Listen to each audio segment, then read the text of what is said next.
So hey guys, so for those of you that saw my last video, which was Barbell Collective, today's video, I'm gonna be talking about my own performance, kind of doing a meet recap on myself and kind of a reflection of how I did on that meet, what I think I could have done better, and kind of the build up for that meet, because a lot went down, a lot happened behind the scenes. So if you're new here, make sure you hit the subscribe button for future content.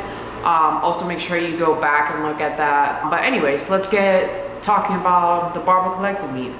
Alright, so let's start with the meet recap. So I was in the first session for the girls. There was two sessions for the girls. I was in the first one. And for the snatch, my attempts were 45, 47, and 50. And then for the clean and jerk, my attempts were 58, 62, and 65. I went 4 for 6 on the meet, which, I'll be honest to you guys, I'm not very happy about it. I mean, my last meet I went 6 for 6. It was my first time going 6 for 6, and I felt amazing. I was on such a high, and I think that meet really changed my perspective on weightlifting and really taking it up a notch on my training and really trying to be better, as opposed to just doing just for the heck of it. But anyways, went 4 for 6, missed both of my third attempts on both snatch and clean jerk.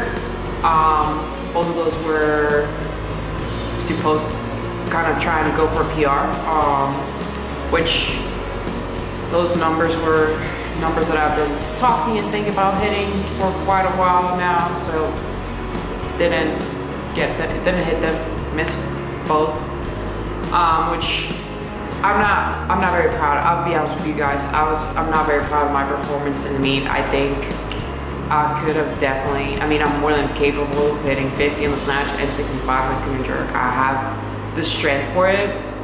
I think I just didn't hit it because I got in my head about it. For the snatch, everyone kept telling me, I'm sure it's true because I do this a lot in training, and when I miss is because of this. I pulled the bar higher than I'm supposed to pull it to snatch it, so I could have very well snatched it. I just got in my head about it, which it's something that I do a lot, and I just didn't get under the bar because I got in my head about it. And then for the clean and jerk, very similar. I didn't get under the bar fast enough. Out of both misses, I'm more bothered about the clean and jerk because my favorite lift is clean and jerk.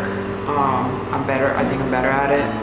And for that 65, yes, I've never cleaned and jerked 65. I've never cleaned 65, but I've jerked 65. So I know if I could get it in my shoulder somehow, I could jerk it. So it's one of those jerks for me are kind of that confidence lift. Like if I can clean the bar, I know I can jerk it, which means I know I can make the lift.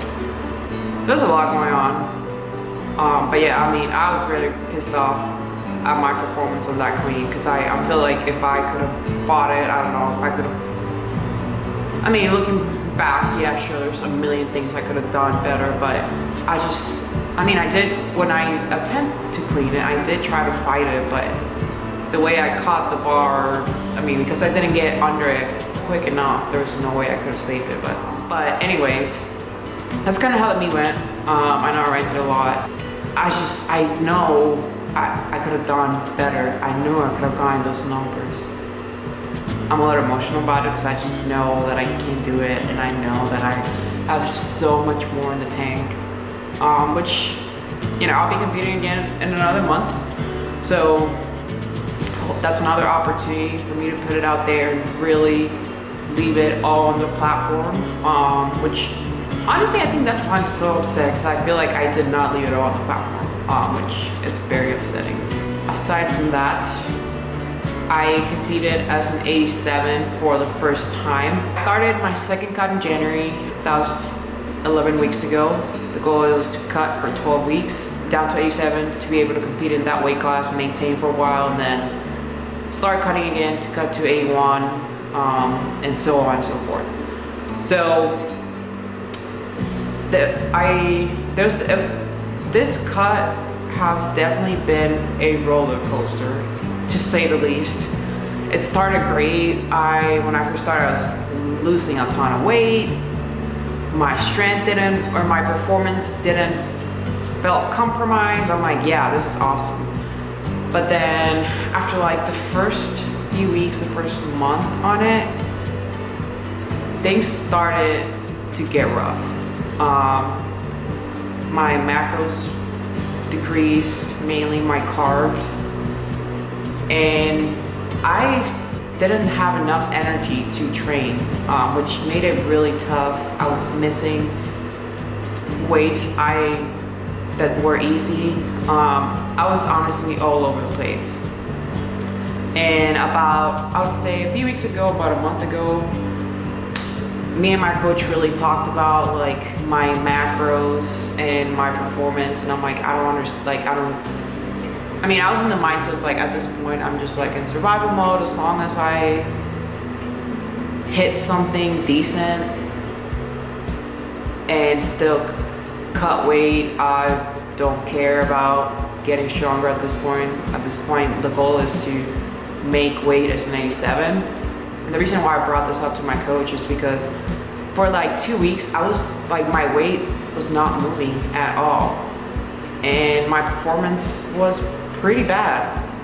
I mean, like, it came down to like, I could barely snatch 40 kilos and I could barely clean 53. And that's when I brought it up to my coach, and because I was concerned, I'm like, okay, my performance is taking a toll, which, I mean, I was not okay with that, but I kind of was okay with it as long as I would lose weight. But at that point, I was not losing weight. So it's like my performance is taking a toll and I'm not losing weight. So like, what is wrong with me? Like, I don't think I can eat any less at this point because I'm barely eating. So I was like, am I maybe eating too little? So talking to my coach, we switched some things around. Instead of, because I was eating basically a ton of protein, not a ton of fat, but more fat than carbs, and then very little carbs, like it's like 30 to 35 grams of carbs, which on a training day for weightlifting, which that is crazy for a weightlifter. So we switched some things around. We took some of the fats out and incorporated more carbs, because carbs gives you energy for weightlifting. Tried it the first week. I didn't lose any weight with the change in the first week, but I felt great. Like, I'd had the energy that I didn't have for a few weeks before that, and I was able to, my numbers started going back up. So yeah, I didn't lose any weight that first week, but my performance was going back up. I was hitting higher numbers. And the second week, we cut some more, kept the same amount of carbs, just cut some more other fats out, and then I started losing weight. And at that point, my weight was dropped. Like, we were on the decline again. Like, we were back in business. I was losing decent amount of weight.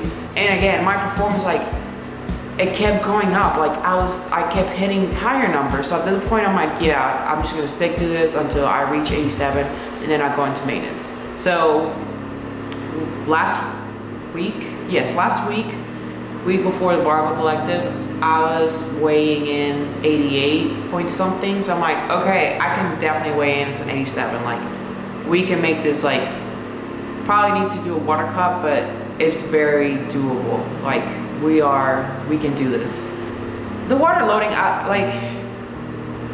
don't think I would do it again. I think it's very stressful because it's kind of one of those things, like, you don't know that you're gonna make weight until like very last minute, which I was not okay with that. So that's why I'm like, for April, my plan, I mean, at this point, my plan is to maintain at 86 point something, walk around at 86 point something, because the water cut, like, I don't think, I mean, it may work for a lot of people, but for me personally, that's not something I want to go through again. Because this time around, like on Friday, I decreased my water intake, and the weight was coming off, but still I was not 87.00 the night off, so that, or I don't know, it's just very nerve-wracking.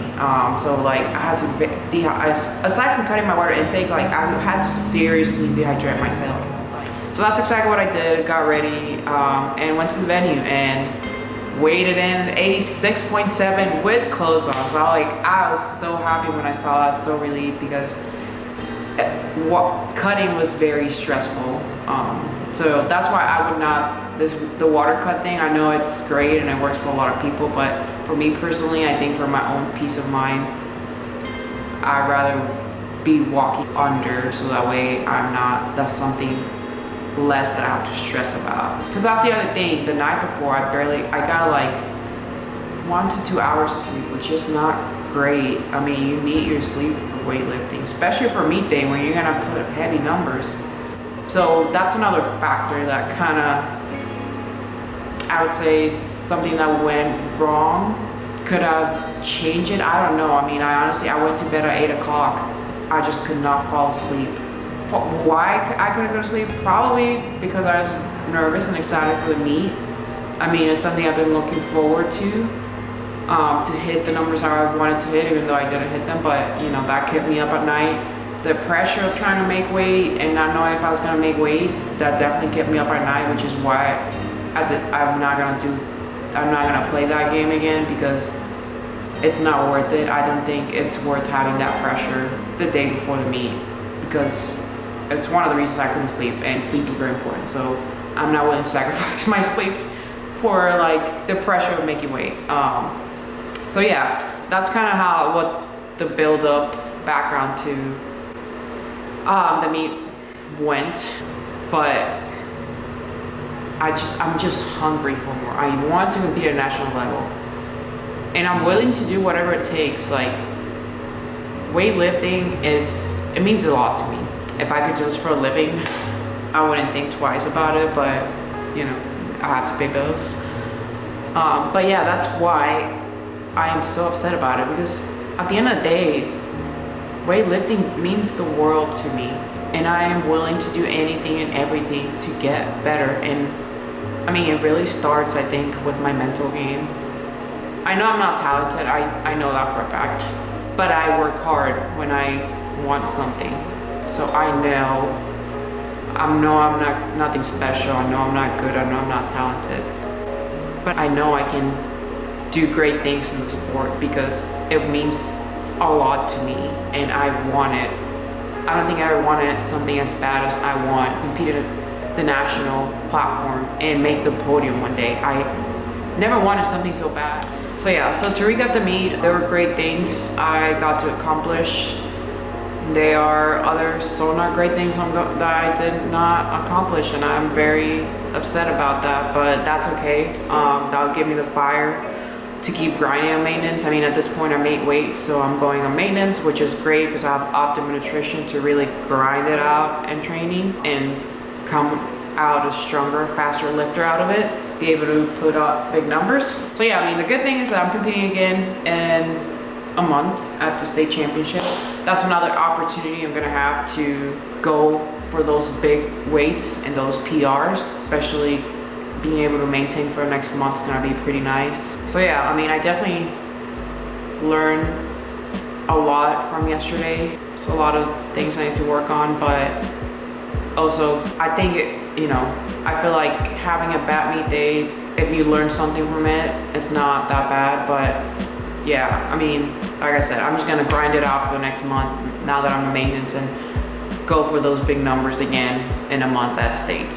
So yeah, that's kind of the recap, reflection on yesterday's meet, the Barbell Collective.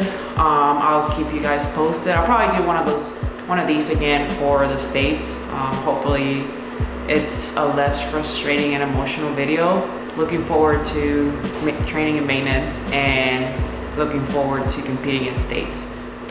And I will see you guys next Wednesday with a new video. So make sure you subscribe and hit the notification button so you get notified when I upload that video. But thanks for watching, and thanks everyone for their support through my journey in weightlifting.